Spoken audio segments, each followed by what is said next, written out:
Olá, sejam muito bem-vindos. Mais um Papo em Dia no ar para falar sobre o empreendedorismo. Hoje eu tenho a honra de receber aqui no estúdio do DG ABC TV um jovem empreendedor com passagens por grandes marcas nacionais do varejo. Hoje atua no ramo de alimentação. E olha, ele vislumbrou ali no finzinho da pandemia da Covid-19 uma oportunidade de negócio, agregando o digital com o físico. Eu quero receber aqui, muito obrigado por aceitar o nosso convite, Héctor Polido Ferreira, da Lapachanga. Seja muito bem-vindo. Muito obrigado, Wilson. Para mim é uma honra imensa estar aqui, né? O Diário do Grande ABC, essa fundação importante de comunicação dentro aqui da nossa sociedade. Héctor, vamos logo de pronto aqui para a gente iniciar o nosso bate-papo. Queria que você contasse um pouquinho sobre a sua trajetória profissional. Você passou por grandes empresas, grandes players do varejo nacional. E depois deu uma guinada na sua vida para empreender. Sabemos que empreender no Brasil não é nada fácil, né? Não é nada fácil, é desafiador, mas eu por essa carreira pude me embasar de grandes conceitos, de grandes estrategistas, né? Passei pela Renner, né, que hoje é presidida pelo José Galó, um grande empresário, um grande empreendedor, pela Riachuelo, um grupo familiar, e pela Infracommerce, que é uma empresa que começou como uma startup, abriu capital na bolsa e hoje toca os maiores ecossistemas de e-commerce do país. Claro, Héctor, é importante a gente contar desse seu passado para entender a sua disposição, o seu trabalho no mundo do empreendedorismo. O que o levou a atuar nestas empresas? A gente conversava aqui nos bastidores que você trabalhava em vários setores, né? Era multitarefa ali. Eu comecei na Renner como trainee de varejo, né, tocando operações de loja física, como gerente de loja, que me trouxe uma grande experiência em lidar com pessoas e equipes de todo tipo de tamanho. Depois eu migrei, passei um ano nos Estados Unidos, onde eu trabalhei de Uber e como delivery de comida. Foi talvez minha primeira experiência como empreendedor. Depois disso eu voltei, fui para Riachuelo e poucos meses depois que eu tinha entrado veio a pandemia. Fecharam-se as lojas físicas e surgiu um desafio, que era como vender o produto que estava nas lojas. Mas antes de chegar nesse detalhe, Héctor, você disse aqui a relação trabalhar com aplicativo, a Uber nos Estados Unidos, a casa da Uber. O que difere da Uber de lá para o Brasil? Até para a gente abrir um paralelo aqui, para a gente aproveitar essa sua experiência. Legal. Eu acho que o cenário muda. Eu estava numa cidade que ela era turística, estava em San Diego, na Califórnia, e a Uber ela tinha diversos pacotes de benefício para atrair motoristas e para dar um benefício tanto para quem presta o serviço quanto para quem consome. Então isso foi uma grande possibilidade. Aluguel de carro, taxas atrativas, desde que você cumprisse um determinado objetivo. Então isso me ajudou muito a parametrizar. Quer algo, tem que correr atrás. E você disse muito bem da questão da entrega, né, do delivery, Sim. do porta a porta. A Uber recentemente, não muito recente, mas ela encerrou o seu serviço de entrega de alimentos aqui no Brasil, que era a Uber Eats. Ela acabou com esse tipo de plataforma. De que forma que você enxerga este cenário, Héctor? Porque ela andou na contramão, na verdade, né? Enquanto a maioria das empresas ampliaram seus negócios, que nós vamos chegar já já no céu falando sobre isso, ela mudou, ela foi para um outro caminho completamente diferente, na contramão daquilo que está acontecendo, né? Wilson, tem uma discussão que é muito antiga em termos de administração, que é ser especialista ou generalista.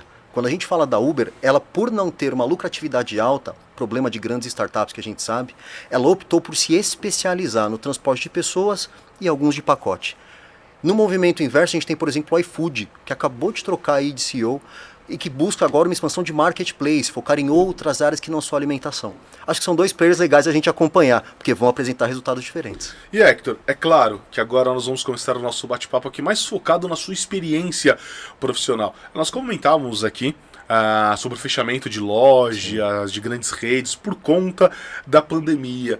Mas, além disso, o que mais, vamos dizer assim, lhe picou ali justamente para empreender de fato? Falou, ó, eu preciso fazer algo da minha vida, não quero mais trabalhar numa grande rede, eu quero trabalhar no meu negócio, fazer o meu negócio crescer. Onde que surgiu essa veia empreendedora? Eu acho que dá necessidade de causar impacto. Quando a gente trabalha dentro de uma empresa, o nosso raio de ação, o nosso impacto que a gente causa, ele está muito limitado. Eu, por ter muita energia, por ter muitos valores fortes e princípios e querer trazer isso para fora, eu precisei empreender. né? Com essa energia toda eu empreendia dentro das empresas, trazia novas propostas, novos meios de fazer negócio, mas não me bastava. Eu precisava ter um negócio meu para fazer do meu jeito e conseguir impactar as pessoas com os meus valores, que diferem muitas vezes de valores corporativos. Então quando a gente empreende, a gente coloca a nossa marca, o nosso DNA. E eu precisava ter esse registro numa empresa para poder crescer, expandir e impactar a sociedade positivamente. A gente já empreende socialmente há algum tempo. A gente faz parte de um centro espírita em São Caetano do Sul, que atende São Caetano e a Praia Grande com donativos há mais de 50 anos. Hoje eu atuo como palestrante desse centro e entendo que a gente causa um impacto. Eu quis trazer isso para a minha vida profissional também. E trazer não o mesmo nível de impacto, mas ter a possibilidade de criar algo e impactar positivamente tanto a vida dos meus clientes quanto de quem vier trabalhar comigo. E Hector, é claro que a sua experiência dentro das grandes redes, como gerente, ali, como trainee à frente de uma equipe, ajudou, contribuiu nesta questão de empreender. Porque, vamos dizer aqui, sai de uma empresa grande nacionalmente para algo diminuto, mas de valor agregado ao seu sustento, ao sustento da sua família, gera lucros, faz a roda da economia girar, né, Hector? E claro, como você disse, tem que causar algo de impacto aos seus clientes, até porque se você não impactá-los, não ter um bom serviço, eles se vão. Exatamente. Você percebe que a Renner, por exemplo, não sei como é que está hoje, mas ela era a 8ª marca mais valiosa do país. Em momentos de grandes crises, como por exemplo o que está se vivendo hoje no Rio Grande do Sul, eu tenho certeza que ela vai ser um dos pilares fundamentais dessa reconstrução. Então as empresas têm um papel social muito forte. Poder ter a possibilidade de criar uma empresa que vá ter este impacto é muito significativo. E é algo que a gente busca muito. Isso é importante, a questão da tragédia ambiental no Rio Grande do Sul tem chamado a atenção do noticiário, enfim, mobilizado as pessoas de todo o país. E é importante que você tenha essa visão, assim como as grandes empresas possam contribuir, seja de menor monta ou maior monta, mas todos devemos fazer a nossa parte para ajudar a reconstruir aquele estado, né? Um lugar tão bonito e de pessoas tão boas, né? Sem dúvida. Pois não? Perdão, um dos pontos que eu aprendi muito com a cultura gaúcha e dentro da Renner foi sobre encantamento. Que é você, mais do que superar a expectativa de uma pessoa, é você encantá-la com aquilo que você tiver. E com a crença de que quem encanta é encantado. Isso é um jargão, é um valor muito forte da Renner e que a gente traz para o nosso dia a dia. Nesse momento que a gente está passando, a gente precisa realmente encantar as pessoas com doações, como o Brasil tem feito, né? E isso, sem dúvida, vai retornar para a sociedade. E, Hector, é evidente, trabalhar com alimentação, com gastronomia, é um cenário, eu sempre brinco assim, quando você oferece um produto de qualidade, com sabor, algo marcante, que realmente mexe ali com sentimentos das pessoas, dificilmente esse negócio, ele anda para trás, ele sempre tende a crescer, mas muito mais do que isso. Qual que é a regra de ouro para quem quer empreender na área gastronômica? Estudar. Quando a gente decidiu empreender e escolheu a área gastronômica, o primeiro passo foi estudar o mercado, entender o que se tinha e o que não se tinha de oferta. Uma vez decidido o nicho de mercado, continuar estudando para criar processos que tornem o negócio escalável.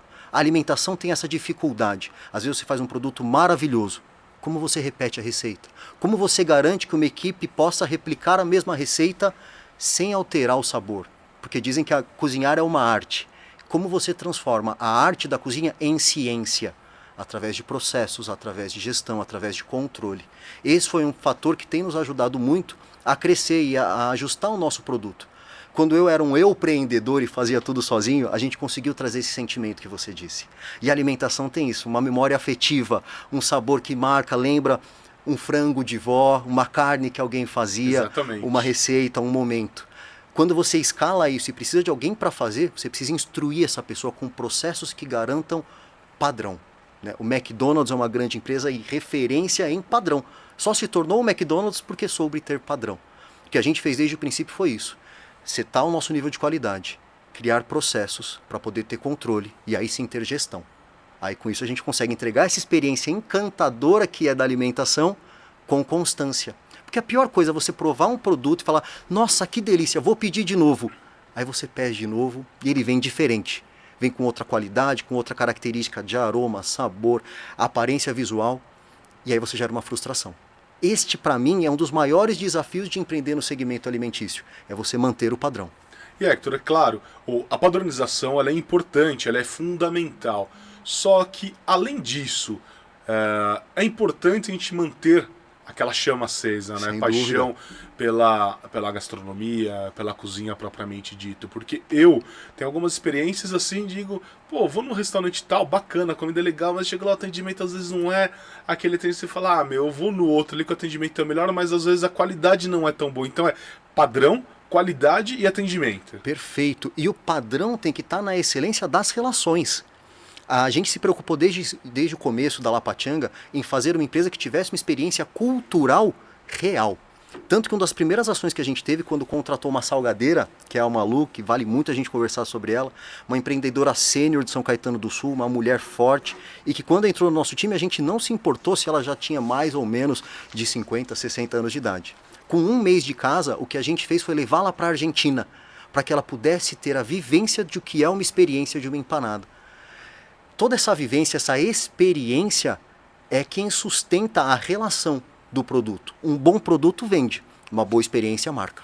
E hoje são mais de 1.000 empanadas vendidas no mês, é isso? Hoje são mais de 1.000 empanadas vendidas no mês, é um começo. A gente está estruturando ainda a nossa operação com uma taxa de crescimento muito alta.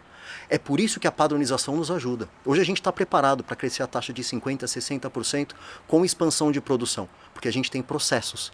E com esses processos e essa lógica de cultura e filosofia de encantamento, essa cultura latina que já está na nossa veia e que a gente quer trazer mais para o Brasil, que às vezes não se reconhece como um país latino, quando a gente consegue trazer isso, é mais fácil escalar.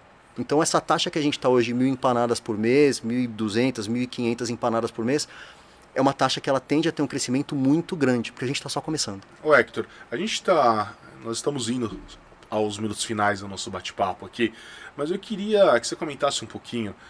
Muitas pessoas têm dúvidas e medos ainda na relação do empreender. São altas taxas, o empreendedor ele sofre bastante, ele é muito achacado ainda aqui no Brasil. Mas muito além disso, dá para perceber pela sua fala que você tem paixão por aquilo que você faz. Quais são as outras dicas que você pode dar para quem está iniciando? E já por aqui uma dúvida, talvez, na cabeça de quem nos acompanha é do seguinte: como é lidar com a relação de trabalho e a relação pessoal-familiar? Porque quando você trabalha numa empresa, CLT, normalmente você tem sua hora de entrar, sua hora de sair. Sim. O empreendedor é praticamente 24 horas, Quando você pega grandes empreendedores, vou citar, por exemplo, o Facundo Guerra, um grande empreendedor da noite de São Paulo. Ele diz que empreender é sobre sobreviver. Eu queria complementar essa ideia e dizer que empreender está mais para mim sobre viver. Viver em plenitude a sua paixão. E quando você vive a sua vida profissional e a sua vida familiar sem barreiras, sem fronteiras, sem distinção, você traz a sua família, você traz o seu meio social para dentro da sua empresa. Porque é uma vida só. Quando você fala sobre empreender no ponto de vista de sobreviver, quando você fala em ser CLT, por exemplo, você está falando em vender o seu tempo para poder, com esse dinheiro, sobreviver. Quando você fala em empreender, é a sua vida que está lá, a sua família, a sua estrutura, os seus valores, o seu DNA. Quando você tem essa visão com a paixão que você citou muito bem, as coisas tendem a se integrar melhor. Aí todo esse problema que a gente tem de burocratização, de taxa, a dificuldade do cenário econômico, toda essa volatilidade, ela fica mais fácil de você administrar, porque a sua vida está ali, não é parte da sua vida. É aquilo que você deseja fazer para si e para o outro.